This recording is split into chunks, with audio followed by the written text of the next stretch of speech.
Assalamualaikum warahmatullahi wabarakatuh. Apa kabar guys? Ini good pagi, selamat morning. Saya selalu bilang pembukanya good pagi, selamat morning. Biar walaupun semangat. sudah sore. Biar supaya semangatnya masih tetap pagi ya kan? Nah, jadi ini Om Wai lagi bincang-bincang dengan seorang tokoh perempuan terkenal di Tapal Kuda. Kawasan Tapal Kuda itu di kawasan santri di Jawa Timur ya. Dari Situbondo, Bondowoso, Lumajang dan seterusnya, itu namanya Tapal Kuda. Nah, karena bentuknya kayak tapal kuda bentuknya. Nah, ini dengan siapa beliau? Beliau adalah Ibu Jufa ya singkatannya. Jufa itu Juwairia Fawaid. Nah, beliau adalah istri dari almarhum Bapak Kiai Fawaid, yaitu yang pernah mengasuh pesantren Salafiyah Syafi'iyah Sebagus Sukorjo di Situbondo, putranya Kiai Fawaid. Nah, ini mantunya putranya Kiai As'ad Sarifin. Jadi ini mantunya Kiai As'ad. Waktu pahlawan nasional. Nah, pahlawan nasional ya.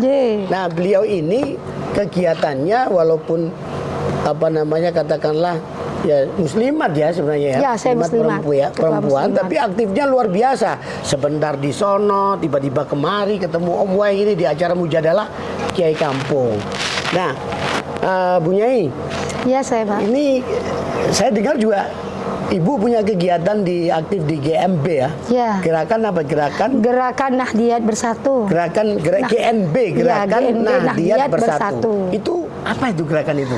Gerakan Nahdiyat Bersatu niku dengan para kiai dan para bunyai mulai di se-Jawa Timur dan itu ketuanya adalah Gus Salam.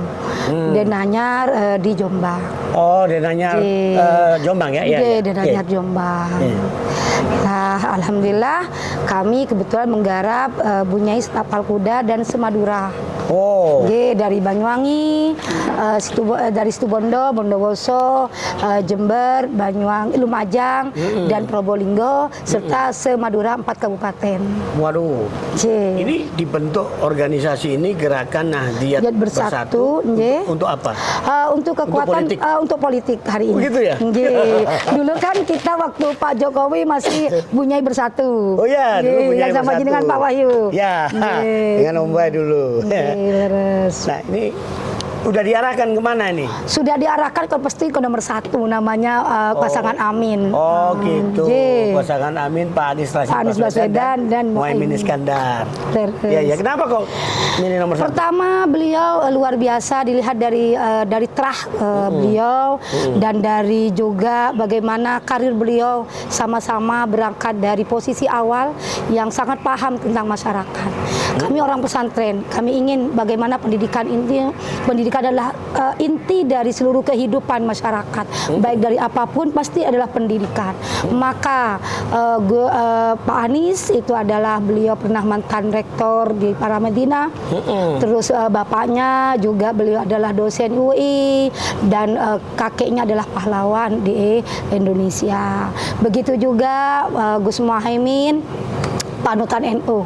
Pak Kebisri Samsuri, beliau juga pahlawan nasional dan kakeknya pahlawan nasional dan bagaimana proses beliau ada di posisi hari ini bukan hanya sekedar musiman, tapi sudah diterpa oleh berbagai pengalaman dan berbagai kehidupan. Asam garamnya sudah luar biasa. Artinya dari seluruh masyarakat yang 300 juta di Indonesia hampir ini, insya Allah mereka bisa membawa perubahan yang lebih baik. Oh iya. Ini ngomong-ngomong kekuatan pasukan dari GNB ini, Gerakan Nahdiyat Bersatu itu sudah berapa orang, Bu? Sudah banyak Bapak, kalau di bawah koordinasi Ibu sendiri. Sudah kami kebetulan walaupun ada di GMB, kami punya di Situbondo sama Bondowoso adalah Fajar Mak Solehah. Tentang gerakan perempuan, memang jihadnya dalam jihad kekuasaan. Kami tidak ansi dalam, kalau muslimat, fatayat, NU itu kan di sosial. Tapi kami dalam posisi ini adalah jihad kekuasaan. Kenapa kami jihad kekuasaan? Karena kekuasaan itu jauh lebih efektif dalam amal ma'ruf nahi mungkar. Nah, Bu Nyai, kok tiba-tiba tertarik politik itu sejak kapan dan kenapa? Saya tidak karena saya kadernya Kefawaid beliau. Kefawaid almarhum ya. Suami Wah. saya adalah Ini sahabatnya Gus Dur tuh, Kefawaid. sahabatnya Gus Dur, bahkan beliau ketika mau dilengsengkan beliau ada di depan garis terdepan itu di garda sama depan nih. Mutawakil Lengge pada saat Betul. itu. Yang menutup itu loh jalanan Yang di itu jalan ya, sepanjang jalan ya dari Pantura itu Sembagus.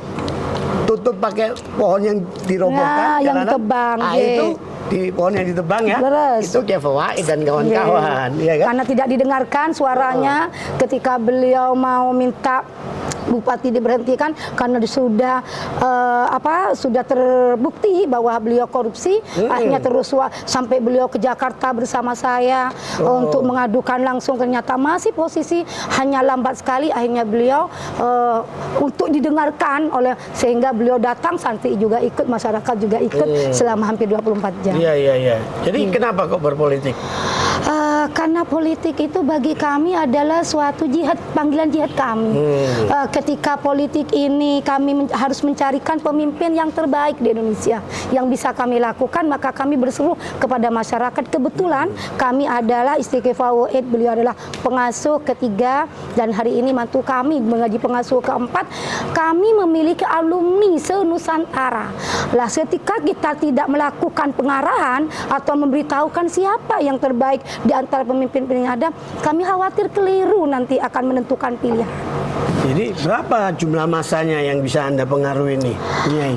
Kalau kami Bapak yang jelas Alumni, GNP, segala macam ya? Ya, alumni, GMB, alumni kami Nyai bersatu se-Indonesia, dulu, segala Nyai macam bersatu. lah. Berapa itu total? Ribu, bahkan ratusan ribu lah Pak. Oh, gitu ya? Karena kami di Lombok sudah kami diminta, ayo Nyai kapan mau berangkat, sosialisasi kepada kami di Kalimantan. Sibuk dong ya? Alhamdulillah lah, menyibukkan diri. Itu permintaan ngundang itu karena alumni apa? Karena alumni. Oke. Alumni ingin bahwa bukan cuma alumni tapi wali santri, simpatisan kami di berbagai penjuru itu ingin kami menyampaikan, sehingga hari ini karena kami posisi kesibukan, akhirnya kami buat woro-woro, buat yang namanya WAG, medsos dan seterusnya biar lebih paham mereka. Kembali ke pondok pesantren Salafiyah Syafi'iyah Sembagus ya, Sukorejo Sembagus Situbondo. Yang dulu ya tokoh legendanya yang tidak lain adalah Kiai Haji As'ad Samsul Arifin, ya, yang pernah mufarokoh sama Gus Dur. Sama Gus Dur.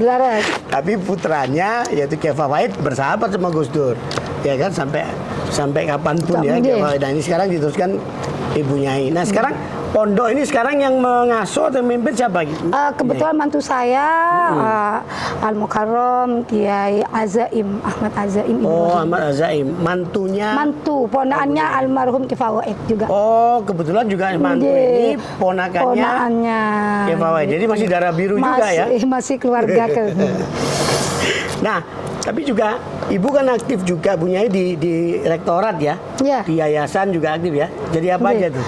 Saya kebetulan jadi wakil rektor 2. Terus kalau di yayasan saya jadi pembina, karena dulu setelah Baksa Kefawaid saya di bendahara keuangan pondok. Hari ini kami naik posisi karena anak dan mantu saya alhamdulillah sudah bisa melakukan pengaktivitas generasi penerus, kami ada di pembinanya. Jadi artinya Anda berpolitik ini hobi atau bukan jiwa, tapi panggilan jiwa untuk mencari, memilih yang terbaik. Oh, ini penting berarti. Wah, sangat penting.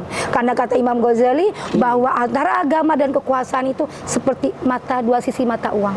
Karena kekuasaan tanpa agama mereka akan menjadi manusia-manusia buas. Tapi agama tanpa kekuasaan maka akan tumpul. Nah, oleh karena itu kekuatan dua ini harus kita ikutkan, harus jadi sama-sama seirama. Maka penguasa harus baik dan agama harus kuat. Ngomong-ngomong Bunyai begini, ini sejak dulu Kefawaid masih ada ataukah setelah Pak Kefawaid? Kefawaid dari pertama reformasi kami sudah bersama beliau, dan kami menjadi yang diikut selalu kemana-mana. Beliau selalu mengajak, bahkan ketika deklarasi PKB pertama kali di Ciganjur kami juga ikut semua proses Kefawaid sampai beliau diusir dari PKB. Ketika sudah kami yang ikut membantu bagaimana antara luar panggung dalam panggung, kami ikut beliau. Artinya cara berpolitik beliau itu riwayatnya ini bukan kaleng-kaleng nih. Sudah Kan. sejarah panjang. Sejarah panjang. Sejak bersama Kiai Fawaid maksud saya. Dari 98 je Maksud reformasi saya niku. setelah Kiai Fawaid baru Ibu Bunyai Masuk, berpolitik. nggih. Ternyata sebelumnya ya. Sebelumnya. Oh. Ini ngomong-ngomong kalau di NU itu kan suka bicara soal-soal yang spiritual, yang soal-soal yang gaib, soal-soal yang agak ya apa namanya agak mistik gitu segala macam ya. Ini ngomong-ngomong pernah nggak Bunyai diimpeni KSA, diimpeni suami Kiai Fawaid? Oh, kalau sama Kiai Fawaid alhamdulillah sering, Bapak. Sering juga diimpeni ya. Anjir. Gimana? Wujudnya dalam mimpi bagaimana? Apa Ya, yang beliau? beliau kalau umpama ada hal-hal yang suka, beliau lihat cuma diam. Kalau enggak, ya beliau mesti kasih isyarat-isyarat. Nah, ini proses pengambilan keputusan atau cara Bunyai berpolitik, menentukan pilihan politik dan seterusnya, ini dasarnya pertimbangan rasional saja ataukah ada pertimbangan yang agak-agak spiritual? Betul, Misalnya Pak soal Fawaid bilang gaib, begini. soal istiqomah, Nggak, seperti apa? Pak Fawaid begini, Mi, kalau kamu milih presiden, maka pilih yang ada NU-nya.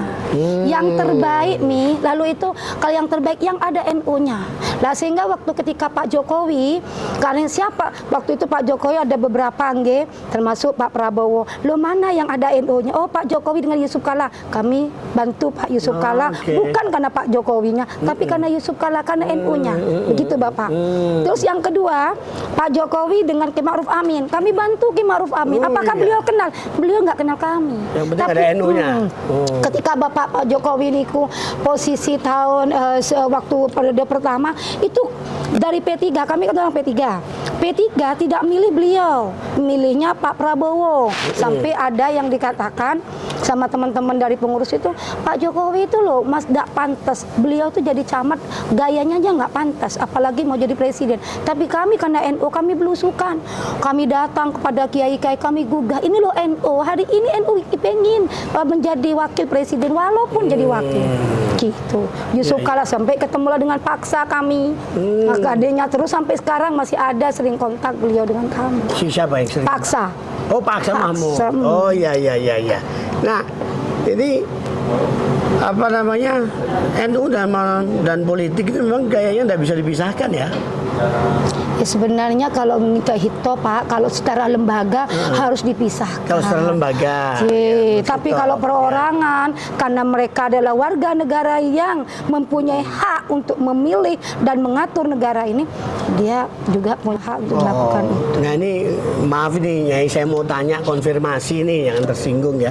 Sebenarnya namanya grassroots, masa di akar rumput, umat ya kan, elektoral, suara segala macam itu yang diwakili oleh kelompok yang namanya Nahdlatul Ulama atau NU, itu real nggak sih jumlahnya gedenya begitu itu atau sebenarnya Real, nggak, Bapak. lebih banyak yang lain-lain sebenarnya? Kalau yang saya Nggak. ketahui, yang saya bisa jangkau, bisa dilihat oleh kami tidak mungkin punya data. Kelemahan NU itu karena database-nya aja tidak terkumpul. Oh iya. Kalau masanya, kalau panjenengan tahu kemarin Harlah NU ketika 100, 100, nggih. iya. Masya Allah yang sampai 7 kilo mereka tanpa dibayar, tanpa melakukan, tapi mereka memenuhi. Dan dibayar itu ya? Enggak sama Datang. sekali lah Bapak. Ya kalau muktamar juga kan rame tuh. Jamaah dari Harlah mana-mana. kemarin itu sampai 3, 4, 5 kilo orang jalan kaki. Kalau haul juga begitu ya, haulnya biasa masih suka diperingati ya. Iya, pasti. Besok insya Allah lagi tanggal 30. Tanggal berapa? Tanggal 11. 30 November. Besok. Itu biasanya berapa banyak yang hadir? Itu biasanya sampailah 50.000. Wah, 50.000. Kayak penonton sepak bola ini. Karena santrinya kami kan sudah 17.000 Bapak. Oh, Wali oke. santrinya aja kalau datang semua sudah dikali 2. Belum keluarga, belum masyarakat, belum simpatisan. Se-Nusantara akan datang semua. Waduh, berarti ini nggak main-main guys. Nggak kaleng-kaleng ya Bu ya. Oke Bapak, orang kita persiapannya 2 bulan sebelumnya dari logistik yang kami harus lakukan. Iya. Nah ini kan Bunyai ini kebetulan ketemu Om Wai. Saya Wahyu Muryadi sebenarnya. Dulu kepala protokolnya Gus Dur, sahabatnya Kiai Fawaid. Jadi kenal sama beliau, suka berhubungan dalam artian ya urusan-urusan waktu itu ya. Oke, Pak. Nah Bunyai, ini kan beliau hadir di acara Mujadalah Kiai Kampung se-Indonesia yang adanya di Kastil Atamimi Palace di yang namanya di Malang ini, Jawa Oke. Timur ya. hari Sabtu 18 November 2023 atau 4 Jumadil Awal 1445. Nyai, menurut Ibu kira-kira apa pentingnya Mujadalah Kiai Kampung ini? Ya untuk mempersamakan persepsi dari bagaimana seperti sekarang kan Bapak Prabowo yang datang, dia dengar suara langsung dari kiai-kiai kampung, maukan kiai kampung yang lebih paham bagaimana kebutuhan masyarakat yang ada di grassroots, yang paling belakang rumput lah. Ini yang diinginkan, sehingga ketika siapapun nanti presidennya, kalau menurut Habib, siapapun nanti bisa mendengarkan suara rakyat dan bisa menjadi pemerhati yang benar-benar dilihat bagaimana dengan sembako yang mahal seperti ini Bapak. Yang namanya pupuk luar biasa. Petani bukan cuma tidak ada, bukan cuma mahal, tapi tidak ada barangnya. Yang mau dibeli ini pun tidak ada. Pupuk jangan juga. kata bersubsidi, yang memang benar-benar tidak bersubsidi juga susah ya. Susah, mahal lagi. Kalau masih mahal mungkin bisa dibeli. Ini sudah mahal, sudah tidak ada. Nggak ada. Engge. Tuh. Nah. Bagaimana juga dengan pendidikan yang kemarin mohon maaf, kita itu kan pendidikan terlalu cepat. Kurikulum yang dilihat ada yang namanya kampus merdeka. Ini belum selesai Pak, ini masih ditata, sudah harus ganti menteri. Ini nggak nata bagus Bapak. Kami orang pendidikan. Lah ini masih artinya belum terkonek, belum tersistem, semuanya yang di bawah ini sudah akan ganti menteri, ganti lagi kebijakan. Sehingga pencapaian untuk menjadi manusia-manusia kamil antara intelektual berseimbang dengan yang namanya religiusnya ini nggak dapet. Nah ini Bu Nyai, tentang peran Kiai Kampung. Kebetulan aja namanya Kiai Kampung. Ada Kiai Khos ya kan, ada Kiai elit, Kiai kota, ini Kiai Kampung di pedesaan. Ada juga termasuk Nyainya kan, Nyai juga begitu. Kalau Bu Nyai ini jelas Nyai Kampung karena adanya di kampung di Salafiyah, Syafi'iyah, Sukoharjo, sebagus itu pondok. Nah apa peran penting mereka ini sebenarnya? Peran penting para kiai kampung.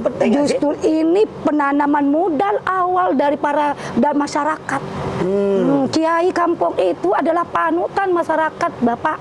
Kalau lagi di kampung-kampung. Kalau kiai kampung bilang insya Allah seluruh masyarakat di sekitarnya kan, karena mereka percaya kepada kiainya. Percaya karena apanya? Percaya karena memang waroknya, memimpinnya, beliau ikhlasnya, beliau bagaimana mengayomi kepada masyarakat, bahkan kepada dirinya dengan keluarganya masih belum dilihat. Masyarakat ketika mengundang, dari undangan sunatan, dari undangan kecil sampai undangan nyembelih ayam aja mereka datang. Datangnya ke Kiai Kampung ya. Termasuk datang untuk minta doa. Berarti walaupun mereka juga ngundang cuma nyembelih ayam aja, mereka datangin kiai. Iya. Minta doa. Iya, termasuk doa politik juga, dukungan politik. Gitu. Bu, jadi Kiai Kampung, kalau Nyai bagaimana? Nyai justru Nyai itu perannya Bapak adalah luar biasa kepada kiainya. Jarang seorang kiai sukses ketika Bu Nyainya meninggal. Lah, ini menarik ini. Iya. Gitu ya. Jadi kiai itu bagaimana pendampingnya? Bagaimana pendampingnya? Bukan siapa di belakangnya, siapa di sampingnya kan? Siapa di sampingnya? Yaitu Nyainya. Begitu. Banyak sekarang kan Bu Nyai yang sudah kehilangan kiai, tapi pesantrennya masih eksis. Tapi tidak dengan kiai-kiai. Kalau kehilangan Nyainya? Langsung. Iya, langsung oleng. Nah, perannya Nyainya ini seperti apa sih dalam sehari-hari terhadap kiai, misalnya ngapain aja? Kalau Bu Nyai bukannya hanya di rumah aja. Sekarang Bu Nyai sudah mulai ada JPPM, Jamiah Pengasuh Pondok Pesantren Putri. Sekarang ada di Indonesia sudah mulai masuk. Bagaimana Bu Nyai yang kehilangan kiainya, perannya masih aktif untuk melindungi para santrinya, untuk menguatkan para santrinya, untuk bisa melakukan perjuangan kembali, melanjutkan apa yang telah dilakukan oleh suaminya. Nah ini sudah ada JP3M namanya. Nah itu kantornya ada di Jogja. Ya artinya Nyai ini begitu kuat ya posisinya ya. Perannya Siti Khadijah kepada Rasulullah jauh. Nah ini guys. Ini. Ya ngomong-ngomong, kalau misalnya di rumah, ini maaf ini soal domestik dibahas, antara kiai sama Nyai itu lebih kuat mana sih pengaruhnya? Pengaruhnya lebih kuat kiai. Oh, kalau di rumah. Kalau di rumah, Ah. kalau di santri juga. Santri juga. Karena Bunyai itu selalu mengalah, kayak akar. Pak, akar itu tidak pernah kelihatan kan, tetapi dia penentu dari seluruh kehidupannya pohon. Tuh, permisalannya ini loh, analoginya itu kiasnya luar biasa. Ulangi Nyai, gimana Nyai? Bunyai itu seperti akar. Oh, seperti akar. Akar itu penentu dari seluruh kehidupan pohon kan, mulai dari Waduh. buah sampai seluruhnya. Kalau Itu akarnya Bunyai. mati, Oh, pasti nggak bisa habis hidup itu tumbang. pohon. Ji. Oh, begitu ya. Itulah perumpamaan Bunyai kepada Kiai. Tapi katanya posisi Kiai dalam hubungan dengan Nyainya katakanlah di pesantren pesisir, daerah pesisir, sama di daerah perkotaan atau di pedalaman atau di ya Mataraman misalnya yang nggak ada pantainya itu beda. Lebih kuat punya yang di pesisir, apa benar gitu ya? Sama, enggak, Sama ya?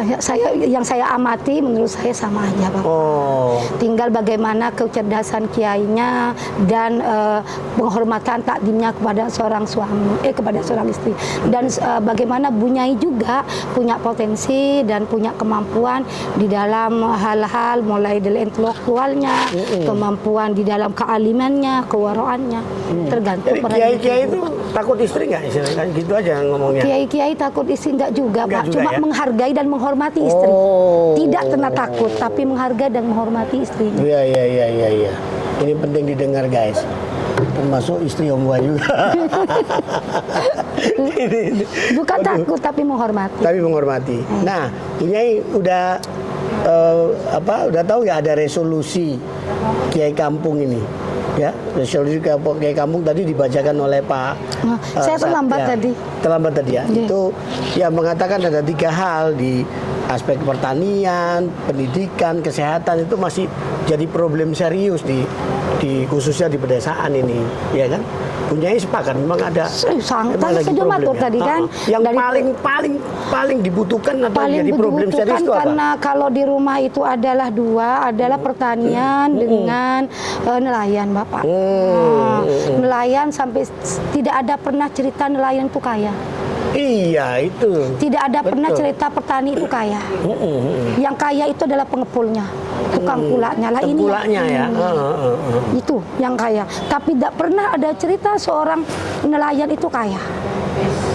Kenapa Kalau bisa tidak, begitu ya? karena ketika ikan banyak mereka murah. Begitu juga dengan petani, Iya, ketika iya. sudah panen raya mereka murah, mereka hancur. Pupuknya Oh. mahal, dan bagaimana irigasinya. Nah kalau begitu apa yang diperlukan oleh rakyat desa ini terhadap peran negara? Negara seperti apa? Benar-benar harus hadir di posisi melayani, bagaimana jangan sampai tengkulak yang melakukan itu. Bagaimana posisi stabilnya harga mulai dari petani. Bagaimana dengan pupuk juga harus bagaimana mereka mudah dan murah. Itu, Jadi di Bapak. resolusi Kiai Kampung malah disebutkan ada cerita yang menyedihkan, pesantren banyak yang memprihatinkan fasilitasnya, kemudian ada guru yang dibayar masih 70.000 sebulan. Iya. Ada itu ya? TK ada Bapak, TK Guru TK juga, ada itu ya? guru-guru TK seperti itu, guru TK swasta. Sebulan ya Kak? Sebulan. Berapa? 70-50 ribu. 50.000 bahkan? Enggak. Itu bener ya? Iya, cuma sekarang kalau di Situbondo sudah disubsidi oleh pemerintah, sudah dapat anggaran dari pemerintah. Iya. Kalau tidak salah 200 apa per bulan, per tahun apa 1.250 per bulan. Betul ini. Masih 250.000 per bulan? Iya. Iya. 100. Waduh, 150, 50 ribu. masa bisa hidup ya? Ya, mereka minta ya harinya ikhlas yang dilakukan. Iya. Keberkahan walaupun harinya tidak profesional, mohon maaf. Hari ini dia ngajak, dia nanti sebentar lagi jualan dan seterusnya. Dia fokus kepada yang untuk mengasuh anak Niko. Kenapa? Karena dia berpikirnya sudah cabang berapa, Pak? Betul. Gitu. Nah kalau begitu ada saran nggak Kiai? Harusnya negara itu harus bersikap Harus seperti apa? negara harus hadir kepada masyarakat, utamanya guru, karena itu benteng pertama dalam moral, benteng pertama dalam nilai-nilai, benteng pertama dalam kecerdasan dan pembangunan manusia. Itu yang pertama, dia harus hadir. Ya bentuknya seperti apa kehadirannya? Ya kehadirannya bagaimana memperhatikan, memberikan fasilitas, memberikan pelatihan. Itu yang bentuk hadirnya mereka. Tapi kan sudah ada program-program itu, pengentasan kemiskinan ekstrim, bantuan langsung tunai segala macam. Iya, itu kan tapi sudah tidak masuk. Posisi bantuan tunai, Pak. Posisi bantuan tunai itu kan yang akan mendata itu adalah kepala desa. Lah kepala desa posisinya dia adalah kecenderungan siapa yang pernah mendukung dia yang pertama yang akan dikasih. Oh, jadi kepada para pendukung didulukan. Pertama didahulukan. Artinya nggak tepat sasaran dong kalau begitu ya? Kurang. Oh, jadi dana desa bagaimana? Kan juga dikucurkan oleh Dana sama, negara, dana pemerintah. desa ya, karena kesiapan dari masyarakat juga belum siap. Akhirnya posisi dana desa itu tidak terprogram semaksimal mungkin. Jadi singkat kata, Bu Nyai mengatakan bahwa situasi masyarakat pedesaan kita ini masih memprihatinkan ya? Masih sangat memprihatinkan, bukan memprihatinkan. Sangat memprihatinkan. Sangat memprihatinkan. Dari pertanian, dari perikanan, dari home industrinya mereka. Posisi kita kalah, apalagi dengan adanya yang namanya belanja online. Mereka kan sudah E-commerce itu ya, marketplace apa itu ya?